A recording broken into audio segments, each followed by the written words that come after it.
Thanks, Jess, very much. Well, happy Easter, and happy April Fool's Day as well. I thought someone was playing an April Fool on me when I parked the car in the car park here and said to me, "Hey, Peter, you never guess what? In the papers today, there's a news report that's saying Archbishop doesn't believe in the resurrection." I thought, come on, April Fool. But I went online. Mail Online today. Can you believe it? Here's the headline. Unbelievable. Archbishop of Wales, apologies people, Archbishop of Wales chooses Easter to cast doubt on the resurrection. That is no April Fool. This is, in fact, the first time in 62 years that April the 1st has coincided with Easter Sunday. Then that is a bit of useless information to brighten up your morning. But here's something much more important. In fact, I'd argue that it is the most significant thing that you will ever hear in your life. The tomb is empty. Death has been defeated. There is hope. That's the good, not fake news story which lies at the heart of the Christian faith, archbishops of Wales or not. Because if it's true, if Jesus Christ rose from the dead, then let me tell you, nothing else really matters. But if it's not true, if Jesus Christ did not rise from the dead, then Christianity is dead. There's no point believing anything else the Christian faith says about Jesus. However, if Jesus is alive, then maybe you're going to need to rethink your position on everything you have ever believed. For you see, the main objection to the resurrection of Jesus is simple. Resurrections don't happen. If they did, then Easter Sunday would be no bigger deal than the Easter Bunny. It would be a bit like me saying Jesus is the Son of God because he recovered from a severe virus. Getting better is common. Getting resurrected is not. In the normal course of events, resurrections don't happen. But on the basis of the New Testament gospel records, the Christian faith claims that this is not the normal course of events. It is the grand miracle. Jesus is the Son of God, the unique Savior of the world, not because he got better, but because he outmaneuvered death. No one has ever done that before or since. But the Bible says Jesus did. And I guess the question for us all this Easter is this: do we believe it? Now, look at the screen. Whoever designed this visual graphic for today's talk is a genius. There's the chess piece of a king, one of the key pieces in a chess game, if you know how to play chess. The statement above the king reads, "The risen king." It's a genius graphic because it reminds me of the story of a chess grandmaster who went to the Louvre Museum in Paris. And while he was there, looking at all the paintings and exhibits, he saw the famous painting of the devil playing chess with Dr. Faustus. Do you know that one? There it is. Faustus is the guy who enters into a pact with the devil. He gambles his soul in exchange for unlimited wealth and knowledge. And underneath the Louvre painting is the title Checkmate. Because the devil thinks that he has moved his opponent's king into the checkmate position, and the game is over. And the face of Faustus, if you can see it, is filled with fear and confusion. What can he do now? Well, the story goes that the chess grandmaster, after looking at the painting for a little while, studying the pieces on the chessboard, began to smile and then shouted out, "That's not right. There's another move. The king has another move." And that, my friends, is the marvelous truth of Easter Sunday. The king has another move. If you were here with us on Friday last, as we read chapter 19 of John's Gospel, it all looked pretty hopeless, didn't it? The cross spelt checkmate for Jesus. Weakened by the punishment beatings of the Roman soldiers, Jesus is hung up to die. And within a few hours, he's dead. They lay his lifeless body in a tomb and they seal it. Game over. Checkmate. Now, if John had stopped writing his biography of Jesus at that point, it still would have made a great read. And it would have finished where most normal biographies do, with the death of the subject. But John's Gospel has 2 more chapters. The story has not ended. The game is not over. The king has another move. So let me show you from chapter 20 that Jess read now. Firstly, that the resurrection is historical. It is historical. It took place in history, not on an artist's canvas. This event really happened. Jesus was a real person who lived a real life and died a real death. His body was placed in a real grave from which he rose bodily 3 days later. So John says in our passage there in verse 1, on the first day of the week. And then after that time check, we get more details about other actual people, Mary and Peter and John. Some of this obviously firsthand. For example, the incidental comment in verse 4 of one disciple beating the other in a foot race to the tomb. And then after seeing the empty tomb, there's the observation. Look, in verse 10. Now,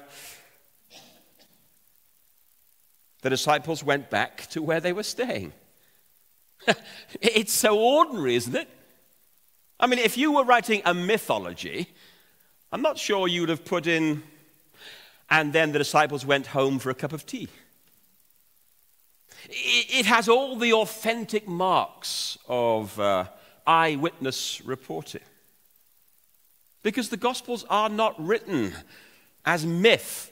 You know, how it sometimes begins, in a hole in the ground there lived a hobbit. No, the Gospels are written as historical accounts, which were dependent upon witnesses. And much of this historical report is hardly flattering to those involved. I mean, there's Peter, isn't there, already mentioned. He's out of puff when he eventually arrives at the tomb. He could do with a bit of time in the health and fitness club in Bournemouth, Littledown Centre. He's heard Mary's astonishing claim there in verse 2. They've taken the Lord out of the tomb, Peter, and we don't know where they have put him.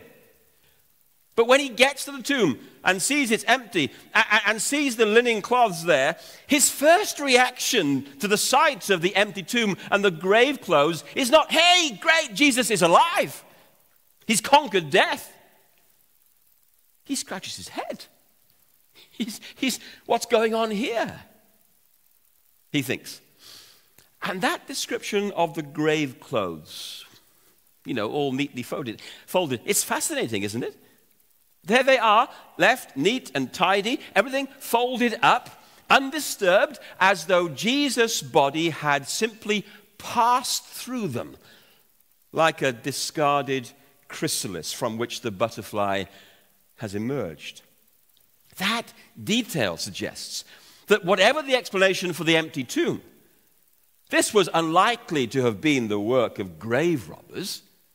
I mean, they tend not to worry about ironing the clothes of a dead man or leaving them exactly where they find them. No, theirs is a smash and grab approach. Of course, that grave robbers had been at work was what Mary initially thought. And she was just like all the other followers of Jesus that weekend. None of them was expecting a resurrection. Far from it. Her mind, Mary's mind, was preoccupied not with finding a living Jesus, but the whereabouts of the body of a dead Jesus.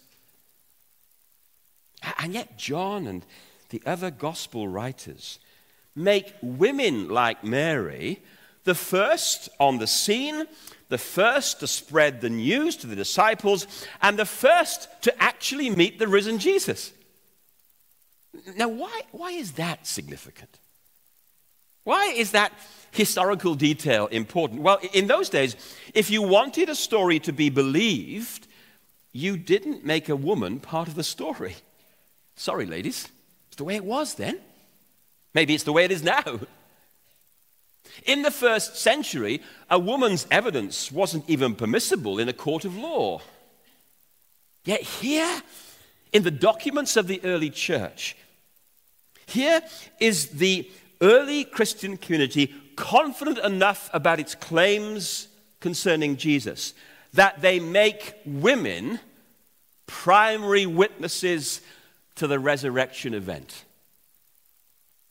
There is something of the #MeToo about the New Testament view of women, which is 21 centuries ahead of its time. Another theory which has cast doubt upon the historical reliability of the resurrection is that Mary and the other Spice Girls went to the wrong tomb. It was, after all, as John says in verse 1, early in the morning, and it was dark. They had presumably no GPS device and a smartphone. But John has already made it clear in his gospel that this was not a hole-in-the-corner event. No, the tomb in which Jesus' body was laid was a public and well-known tomb belonging to Joseph of Arimathea, a respected citizen of the Jerusalem community. In his gospel, Luke points out that the women were there in the final hours of Jesus' life at the cross, that they watched closely as the body of Jesus was taken down by the soldiers and eventually laid in Joseph's tomb. The stolen body theory tends to fall apart when we try to answer the question, well, who would do that?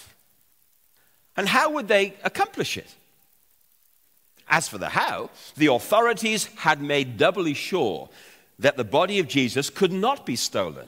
A huge stone was rolled across the entrance, and an armed guard was placed outside. So that big stone and the military presence was there not to stop someone getting out, but to stop people getting in.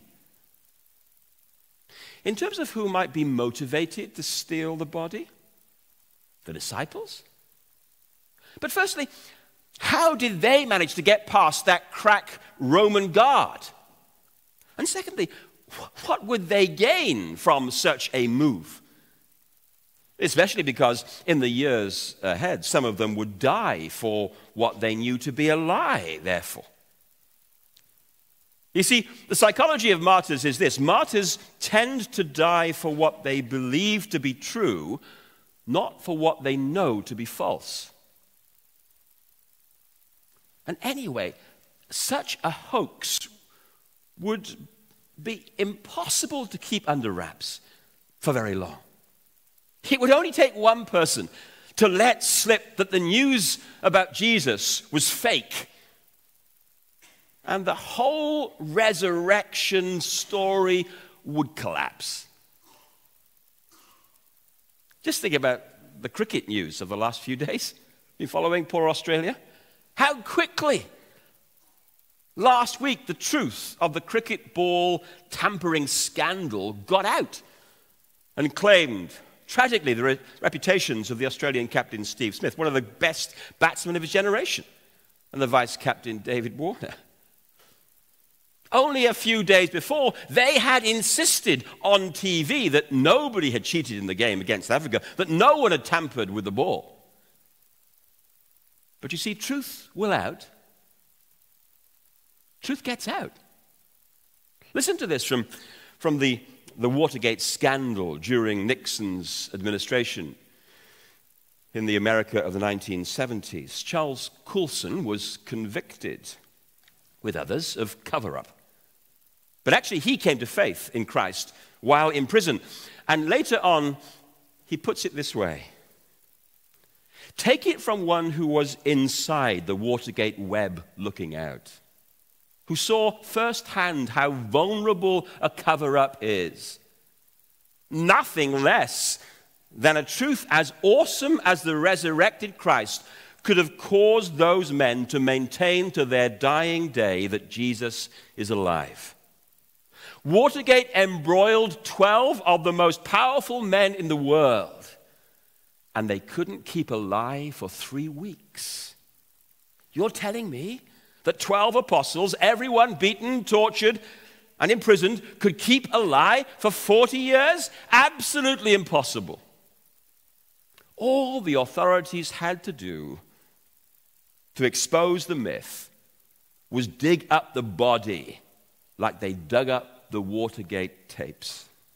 It would have stopped the whole Jesus hoax in its tracks, but nobody did. Because nobody could.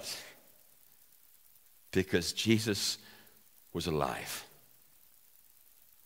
So firstly, my friends, the resurrection really happened. It is historical. Jesus was raised bodily from the dead. The evidence is compelling and conclusive. But secondly, it's personal. You see, John, in his account, did you notice, spends quite a bit of time on individual stories. We've mentioned Peter and John. Peter sees the grave clothes but isn't sure what to make of the evidence. He's processing. It'll take him a personal appearance of Jesus later in the day to convince him what's actually happened. John's story, on the other hand, is a little different, isn't it? You read a snatch of it there in verse 8. Finally, the other disciple who had reached the tomb first also went inside. He saw and believed. And again, there's something authentic about this account. Different kinds of people come to believe in Christ in different ways and at different times. There is no one-size-fits-all. Some of us come to faith gradually, don't we? Bit by bit. The weight of the evidence accumulates. The door opens slowly to faith in Jesus. For others of us, the doors are blown right open and quickly. We're in. The point is this. Christian faith is no factory assembly line where we are all reproduced in exactly the same way. God makes us one by one so that every story is personal and individually tailored to temperament, to circumstances. Then there's Mary in the narrative. I want to stay with her for a little because her story is told in greater detail in the passage that we read. She is still outside the tomb and worrying about the body of Jesus when we meet her again there in verse 11. Now, Mary stood outside the tomb crying. She's still there, you see, with her tears, and these are real tears. Her world has been shattered by the death of Jesus. And now she doesn't know where his body is. And she wants to pay her respects to her teacher, to her leader. And not even the appearance of two angels in that tomb and their question, "Woman, why are you crying?" can divert Mary from her basic problem, which she reports to the angels. "They've taken away my Lord, and I don't know where they have laid him." You see, as far as these angels are concerned, the empty tomb of Jesus on Easter morning is the last place in the world to be sad. Crying is unnecessary. When everything has changed, when the future is different, when hope has dawned. But Mary doesn't get that. She can't see that at this point. All she can see is her grief, her loss, her brokenness. After all, remember who this woman was in the gospel. This was the woman whom Jesus had rescued from 7 demons and from sex slavery. With Jesus gone, what hope was there for her? How would she keep those devils at bay in the future? When the angels ask her there in verse 15, "Who is it you're looking for?" It's not that they don't know she's looking for Jesus. It's that Mary needs a change of perspective. Her view of Jesus needs to catch up with the new reality. Because you don't look for the living among the dead. And even when, in the account, Jesus does appear, first up, Mary thinks it's the gardener. And without any irony, she asks the gardener, "Oh, sir, if you've carried him away, tell me where you've put him." You see, once again, a resurrection is the last thing on Mary's mind. This failure to recognize Jesus initially is, in fact, a frequent feature of all the gospel accounts of the resurrection. And of course, the trauma of our grief can be an explanation for that, as can the fact that a Jesus who has passed through death is going to look a little bit different. Oh yeah, the same body. Jesus will have breakfast by the beach on one occasion with his friends, but a glorified body too, a transformed body that is going to be adapted to the glory of heaven to which Jesus is returning. That's why he tells Mary there in verse 17, "Don't hold on to me, Mary, for I have not yet ascended to the Father. Go instead to my brothers and tell them, I am ascending to my Father and your Father, to my God and your God." In other words, Christ is saying to Mary, "Mary, there is going to be a new kind of relationship between us. One that is no less real, just as personal, and all that's in the future. But there's this one word which in the present transforms Mary's world. The gardener calls her by name. Mary. Mary. Mary.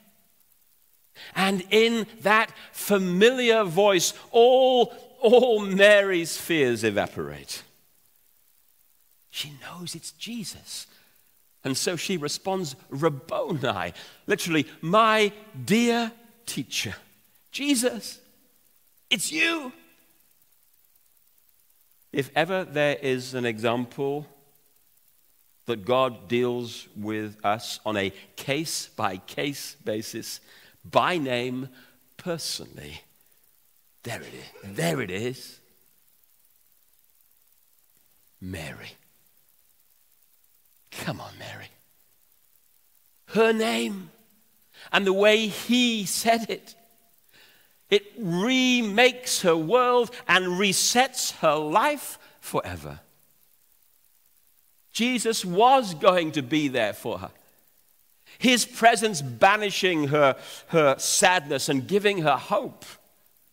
Not that she was to cling on to Jesus and sit at his feet. No, she had a job to do. Go tell my brothers, says Jesus, that I'm alive, that I'm returning to the Father. And that's what she did. The final verse of our passage. Mary Magdalene went to the disciples with the news, I have seen the Lord. And she told them that he'd said these things to her. I've seen the Lord, boys. It's true. And with that movement of Mary, we come to our final element this morning. The historical truth of the resurrection isn't just personal, it's for everyone. It is universal. Mary is to tell the disciples who will tell the world that Jesus is alive from the dead, that he's the King. The Lord is risen. And that is good news for us here in Bournemouth, as it is good news for people in Bahrain or in Brisbane or Bangkok or Barcelona or anywhere else beginning with a B. It's good news for everyone. Universal. That's why I can say to you this morning, with absolute confidence, whoever you are, wherever you've come from, whatever culture you belong to, whatever your background, you can meet Jesus today. Because he's alive. He is our contemporary. We can know him ourselves because he knows your name. He knows the street you live in. He knows your background. He knows your struggles. And he can make the difference in your world, whether as a single mum you're struggling to make ends meet, whether as a married woman you're coping with a difficult marriage, or as a businessman you're desperately trying to keep the company afloat. He knows your name. You see, we discover from Mary that Jesus can transform our identity. He can transform our uncertainty. He can transform our security. Like Mary in the garden, our lives too can be turned the right way up. Our grief can be banished. Our hopes can be reignited. Because there's always another move for God. He cannot be checkmated or outmaneuvered. The risen King always has another move. That means, as I wrap up, at least two things. There is hope now. Now. Today. In your life. See, we don't really get the resurrection if we think it's only about pie in the sky when we die. It's also about steak on the plate while you wait. It makes a difference now, is what I'm saying. The idea that death is not the end and there is more to come does not mean that we disengage from the present world and go all religious, go all pious. No, it's because we have a vision of a new world of justice and joy on the way that we get stuck in to the brokenness of the world today. Here's the equation. Those who think most about the next world will make the biggest impact in this world.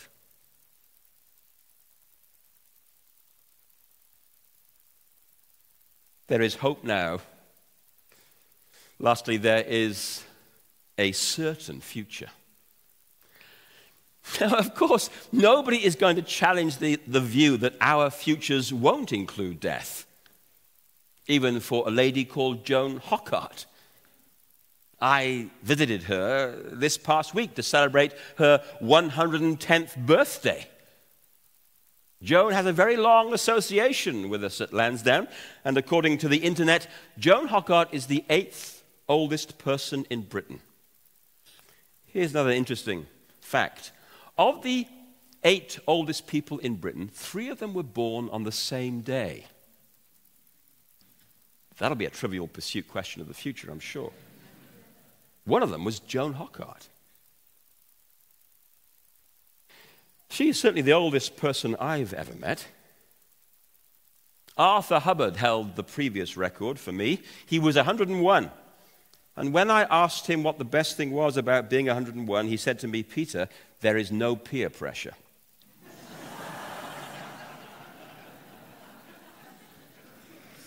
Well, there is even less peer pressure for Joan Hockart. She's running out of peers. But she spoke the truth when she said to me over a cup of tea and a slice of Victoria sponge on Tuesday, "Pastor, I don't think I can keep going forever, you know." Joan may well defy the odds a little bit longer. She hopes to be back in church, by the way, in the next couple of months. But Joan is right. Death and taxes are the two greatest certainties in our world. Yet there is more to life than taxes, and death has been defeated. There is more beyond this. In the 15th century, explorers and seafarers would leave the Straits of Gibraltar and sail into the Atlantic Ocean.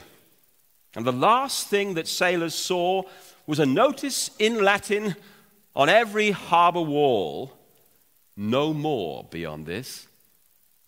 And all the maps of the day carried the same message, "Ne plus ultra," nothing beyond this, no more. But then Columbus discovered the Americas and came back to tell us, and the world changed forever, didn't it? So much so that the King of Spain tweaked the motto of the national flag to read as it does today, where one word is torn away by the mouth of a lion, so that now it reads, "More beyond this." That's what the resurrection of Jesus means and tells us. There is more beyond this life. There's a brave new world on the way. And if in the resurrection of Jesus, God can conquer death, then, my friends, there is nothing he cannot do in your life or mine. If God can speak life into the den of death, then there is no realm in which his truth has no authority. If God can breathe the hope of the future into a past that we thought was all over, we're all washed up, then there is no situation beyond his rescue. There is no fear that you or I might have to which God has not got the answer. And if we haven't got the answer to death, then we really haven't got the answer to life, have we? Of course, many people think that they do know what life is all about and how to play the game of life. But as I learned as a little boy, in Monopoly with hotels on Park Lane and Mayfair, when the game is all over, all the pieces go back into the box, don't they?